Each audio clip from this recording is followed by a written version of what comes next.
How wonderfully and beautifully we are all created. We have all of these senses that God actually still uses to talk to us, to either capture our attention, to speak to us and be with us. And your children are so sensory, they're already primed to do that. Let's look at the one of touching. Touching is so phenomenal, isn't it? You know the power of hugging your child. You know the power of stroking a child to sleep, holding a child's hand as they cross the road. The power of touch is so evident in natural ways, and so it is in the realm of the spirit. And to illustrate this to your children, there are some wonderful Bible stories. What about the woman who had the issue of blood, and she touched just the hem of his garment?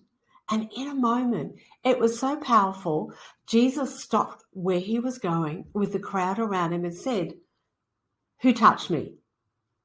And he felt something go from his body, and she was healed in a moment. Also, what about the story of the resurrected Jesus? Jesus was appearing to his disciples and telling them good news. He suddenly appeared in a room, even though everything was locked up, and he started to talk to him. And he spoke specifically to Thomas.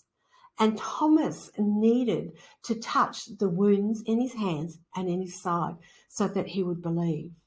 And that's what Jesus did. He invited Thomas. He didn't command or tell him. He invited him to say, "Thomas, come and touch my wounds that you might believe." Isn't that amazing that he knows exactly what we need? And he doesn't despise or shun us, but he invites us, and he invites your children in to touch him, that they would know him and believe.